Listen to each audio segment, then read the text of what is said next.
Halo guys, perkenalkan saya Lasmida Malau dengan NIM 12131111031 dari Prodi Pendidikan Guru Sekolah Dasar Fakultas Ilmu Pendidikan Universitas Negeri Medan dengan mata kuliah Filsafat Pendidikan.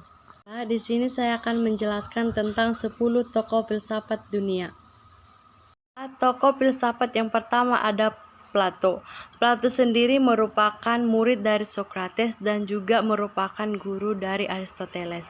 Plato sendiri lahir pada 427 sebelum Masehi dan meninggal pada 347 sebelum Masehi. Karya yang terkenal adalah Republik atau dalam bahasa Yunani Politeia atau artinya negeri. Dia juga menulis hukum dan banyak dialog di mana Socrates adalah pemeran utama. Sumbangsi Plato yang terpenting tentu saja adalah ilmunya mengenai ide.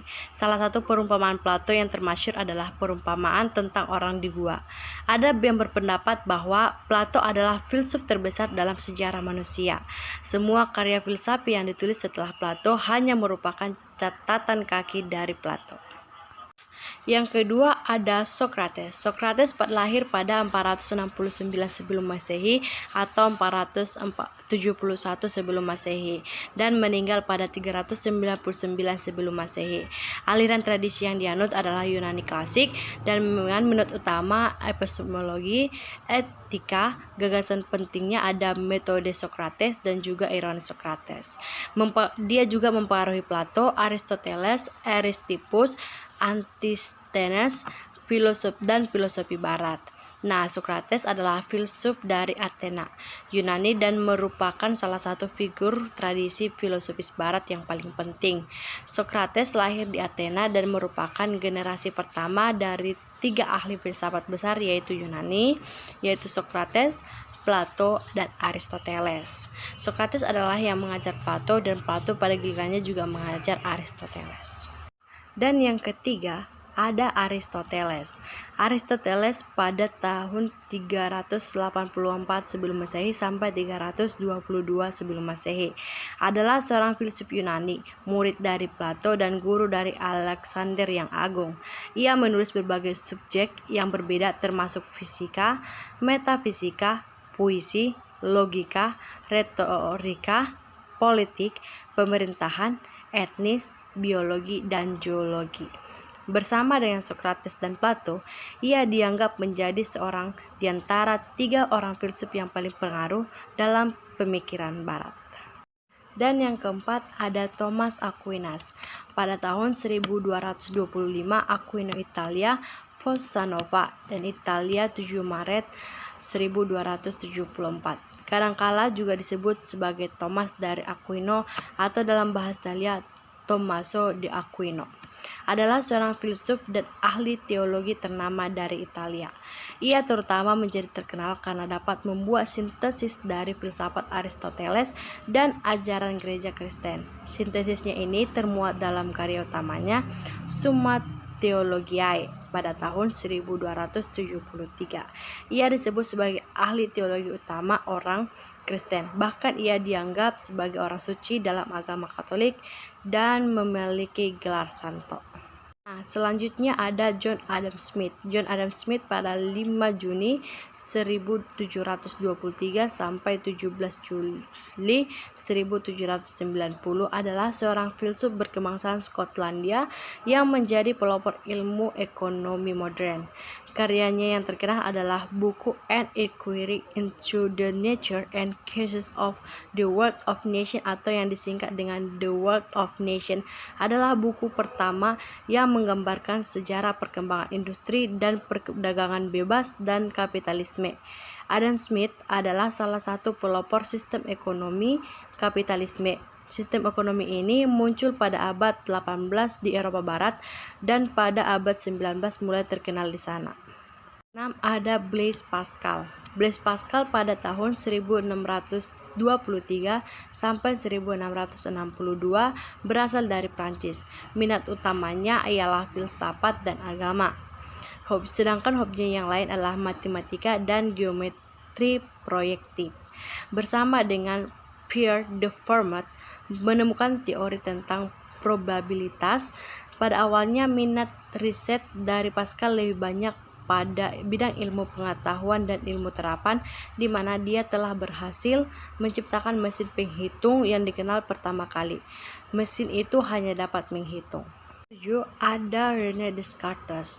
René Descartes lahir di La Haye, Prancis pada 31 Maret 1596 dan meninggal di Stockholm, Swedia pada 11 Februari 1650.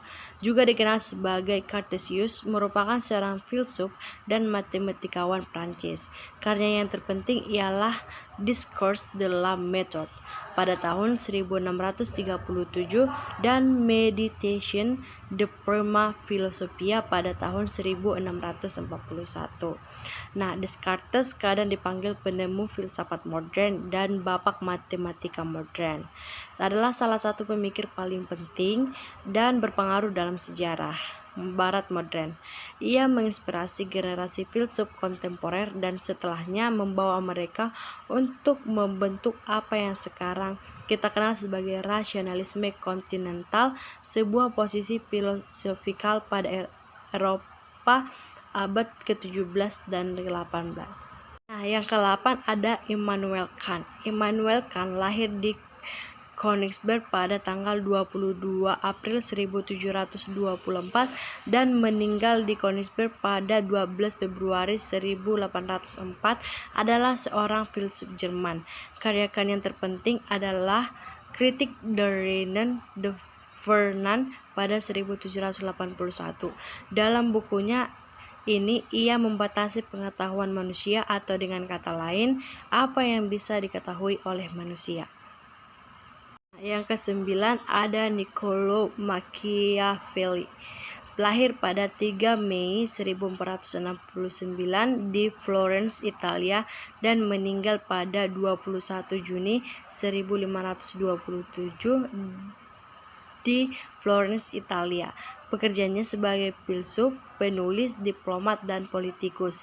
Alirannya ada Renaissance, filosofi, realisme, klasikal republikanisme, dan subjek politik, teori militer, dan sejarah.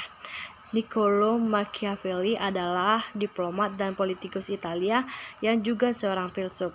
Sebagai ahli teori, Machiavelli adalah figur utama dalam realitas teori politik. Ia sangat disegani di Eropa pada masa Renaissance. Dua bukunya yang terkenal, Discorsi sopra la prima decada di Tito Livio atau Diskursus tentang Livio, dan Il Principe atau Sang Pangeran. Terakhir ada Søren Kierkegaard yang lahir pada 5 Mei 1813 di Copenhagen, Denmark dan meninggal pada 11 November 1855 di Copenhagen, Denmark. Aliran tradisinya ada filsafat Eropa, zaman keemasan tradisi sastra dan seni, pendahulu dari eksistensialisme, pasca modernisme, pasca strukturalisme, psikologi eksistensial, neo-ortodoksi, dan masih banyak lagi. Minat utamanya ada agama, metafisika, epistemologi, estetika, etika, psikologi. Nah, gagasan pentingnya dianggap sebagai bapak eksistensialisme, kecemasan, keputusasaan eksistensial, tiga ranah keberadaan manusia, satria iman, subjektivitas adalah kebenaran. Dan Søren dipengaruhi oleh Hegel, Abraham, Luther, Kant, Hamann, Lessing, dan Socrates. Dan dia juga mempengaruhi Jaspers, Wittgenstein, Heidegger, Sartre, Marcel, Buber, Tillich, Barthes, Auden, dan lain-lainnya. Sekianlah 10 tokoh filsafat dunia yang dapat saya jelaskan. Semoga bermanfaat, dan apabila ada kata atau pembacaan yang salah mohon dimaafkan. Demikianlah yang dapat saya jelaskan. Terima kasih.